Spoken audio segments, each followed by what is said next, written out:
Hello friends, मैं नीलम आपका Gurukul techno classes में स्वागत करती हूँ एक कदम लक्ष्य की ओर। तो फ्रेंड्स, आज है 20 मई।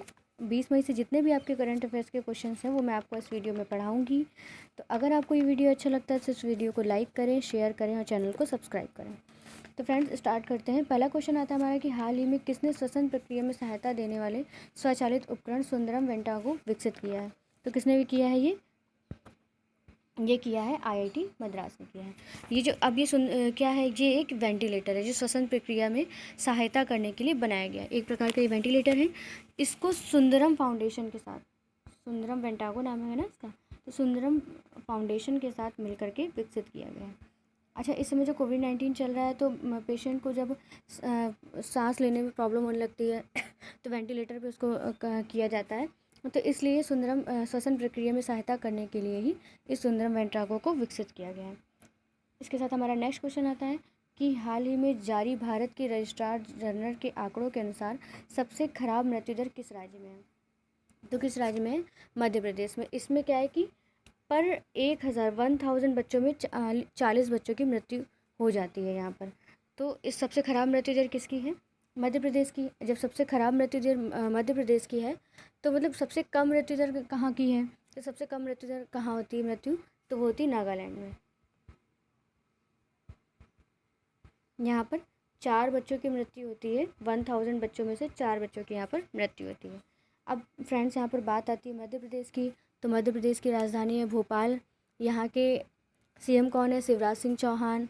और यहाँ के राज्यपाल कौन है? लालजी टंडन। अच्छा, मध्य प्रदेश में कौन कौन सी योजना इस समय लागू हुई है? तो मध्य प्रदेश में जीवन अमृत योजना है, और जो इम्यूनिटी बढ़ाने के लिए संजीवनी वाहन विकसित किया गया है।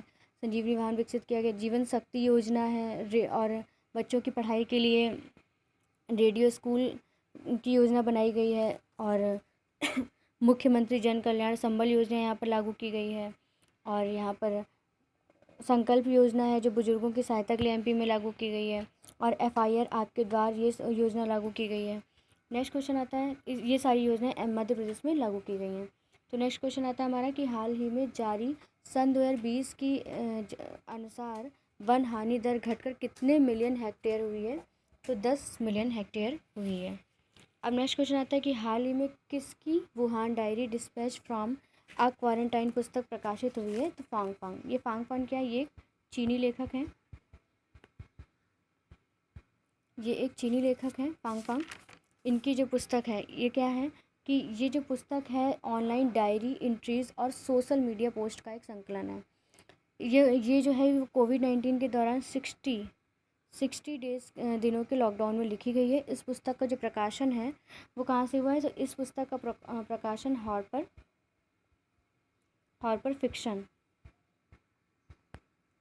हॉर्पर फिक्शन के द्वारा किया गया है। नेक्स्ट क्वेश्चन आता है हमारा कि हाल ही में किसने कोविड-19 के लिए अपनी सैलरी में 30% कटौती करने की घोषणा की है? तो किसने की है? हमारे राष्ट्रपति रामनाथ कोविंद जी ने की है। नेक्स्ट क्वेश्चन आता है कि हाल ही में 11वीं हॉकी इंडिया सीनियर राष्ट्रीय महिला चैंपियनशिप की मेज़बानी कौन करेगा? तो उत्तर प्रदेश करेगा। अब बात आती है उत्तर प्रदेश की। तो उत्तर प्रदेश की राजधानी है लखनऊ। लखनऊ किस नदी के किनारे बसा हुआ है? तो लखनऊ गोमती नदी के किनारे बसा हुआ है। और यहाँ के सीएम योगी आदित्यनाथ हैं। राज्यपाल कौन है यहाँ की? आनंदीबेन पटेल हैं। राज्यपाल यहाँ की कौन है? आनंदीबेन पटेल हैं। और यहाँ पर कौन कौन सी योजना लागू की गई है? तो यहाँ पर योजना लागू की गई है प्रवासी राहत मित्र ऐप। ये किस लिए लागू योजना स्टार्ट की गई है? तो यूपी सरकार जितनी भी सरकारी योजनाओं और प्रवासी मजदूर हैं उनको सरकारी योजनाओं और नौकरियों में जोड़ने के लिए इस ऐप को लॉन्च किया गया है। और यूपी में जन सुनवाई .up.in जो ऐप है वो लॉन्च किया गया है। तो इसमें क्या है कि यूपी जितने भी बाहर फंसे हुए लोगों को वापस लाने के लिए किया गया है। और यूपी ने गूगल के साथ मिलकर जियो टैग कम्युनिटी किचन की शुरुआत की है। और यूपी में हमारे आयुष कवच ऐप को लॉन्च किया गया है। यूपी के आयुष विभाग द्वारा ये लॉन्च किया गया है। तो ये सब यूपी की योजनाएं हैं। नेक्स्ट क्वेश्चन आता है कि हाल ही में किसने भारत बांग्लादेश ऑनलाइन सम्मेलन का आयोजन किया है? तो किसने किया है? एसोचैम ने किया है। इसके साथ नेक्स्ट क्वेश्चन आता है कि हाल ही में एडीबी की घोषणा के अनुसार कोविड-19 की वजह से वैश्विक अर्थव्यवस्था में कितने अरब डॉलर का नुकसान हो सकता है? तो कितने अरब डॉलर का नुकसान हो सकता है? 5800 से 8800 का। अब बात आती है यहाँ पर एडीबी की। एडीबी की फुल फॉर्म क्या है? Asian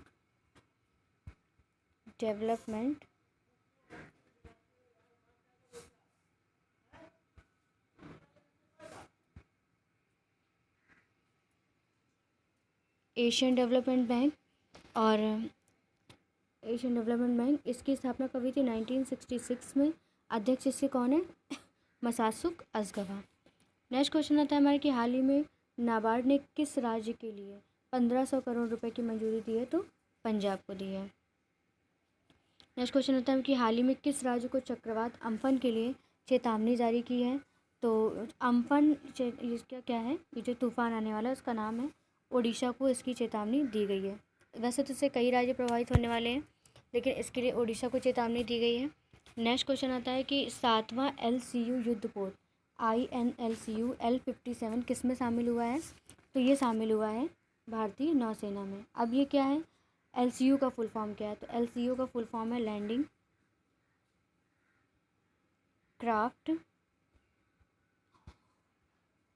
craft utility ship. ये INLCU L57 को पार्ट ब्लोअर में भारतीय नौसेना में कमीशन किया गया है। अच्छा, इसका निर्माण किसके द्वारा किया गया है? तो इसका निर्माण जो है वो garden rich ship builders and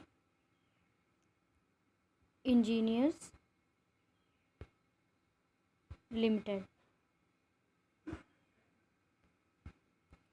क्या मैंने फुल फॉर्म बताया किसके द्वारा किया गया है? तो garden rich ship builders and engineers limited, यानी कि GRSE द्वारा किया गया है।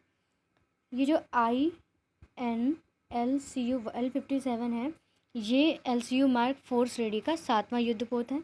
अब भारतीय नौसेना की बात आती है तो एडमिरल करमबीर सिंह का नाम आपको याद होना चाहिए। नेक्स्ट क्वेश्चन आता है कि हाल ही में किस राज्य ने चरण पादुका पहल की शुरुआत की है? तो MP ने की है, मध्य प्रदेश ने की है। आपने देखा कोविड-19 की वजह से लॉकडाउन जो स्टार्ट हुआ है, जितने भी प्रवासी मजदूर जो बाहर फंसे हुए हैं उन्होंने अपने घर पर आने के लिए पैदल यात्रा ही स्टार्ट कर दी है। तो उनकी सहायता के लिए मध्य प्रदेश सरकार ने जितने भी प्रवासी मजदूर जो पैदल यात्रा कर रहे हैं उनको स्लीपर्स बांटने की एक योजना की पहल की है। अब मध्य प्रदेश की बात आती है तो मध्य प्रदेश ने और कौन कौन सी योजना की पहल की है?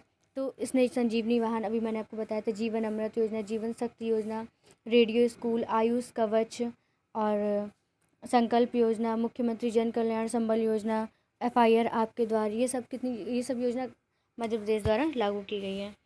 नेक्स्ट क्वेश्चन आता है कि हाल ही में जारी गाइडलाइंस के अनुसार आरोग्य सेतु ऐप के डाटा को कितने दिनों तक जारी रखा जा सकता है? तो कितने? 180 दिनों तक। अब ये आरोग्य सेतु क्या है? ये एक ट्रैकिंग ऐप है। इससे आपको, जैसे आपके निकट में कोई कोरोना पॉजिटिव मरीज़ है तो वो ऐप जो है वो आपको ट्रैक करके बता सकता है। प्लस ये यूपी में इसको अनिवार्य कर दिया गया है। यूपी में जितने भी हॉटस्पॉट जो क्षेत्र हैं जहाँ पर कोरोना पॉजिटिव मरीज़ ज़्यादा पाए जा रहे हैं, वहाँ के लिए बिल्कुल अनिवार्य कर दिया गया है। नेक्स्ट क्वेश्चन आता है कि रक्षा क्षेत्र में FDI को 49% को बढ़ाकर कितना किया गया है? तो 74%। क्या है कि जितने भी बाहरी विदेशी कंपनियां हमारे देश में आकर निवेश करती हैं, यहाँ से मुनाफा ले जाती हैं, तो अब ये रक्षा क्षेत्र में इसको बढ़ाकर 74% कर दिया गया है। अब लास्ट क्वेश्चन हमारा आता है कि गोल्ड लोन की सुविधा का शुभारंभ किसने किया है? तो कैनरा बैंक ने किया है। अब ये क्यों किया है?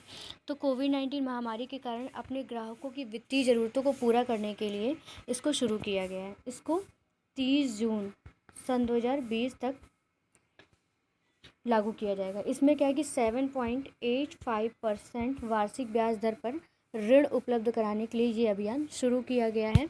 इसका यूज़ कहाँ पर होगा? तो इसका यूज़ कृषि से संबंधित गतिविधियों के लिए खर्च और व्यावसायिक ज़रूरतों, स्वास्थ्य आपात स्थिति और व्यक्तिगत ज़रूरतें आदि के लिए किया जा सकता है। अब बात आती है कैनरा बैंक की। तो कैनरा बैंक का हेड ऑफिस कहाँ है? कर्नाटक, बेंगलुरु में। कहाँ है इसका? बेंगलुरु कर्नाटक में है इसका हेड ऑफिस। और अध्यक्ष इसके कौन है? TN मनोहरम है। और MD और CEO इसके कौन है? LV प्रभाकर हैं। तो फ्रेंड्स, आज से जितने भी करंट अफेयर्स के क्वेश्चंस थे वो मैंने आपको इस वीडियो में पढ़ाए हैं। तो अगर आपको ये वीडियो अच्छा लगता है तो इस वीडियो को लाइक करें, शेयर करें और चैनल को सब्सक्राइब करें। And most important, stay home, stay safe. Thank you.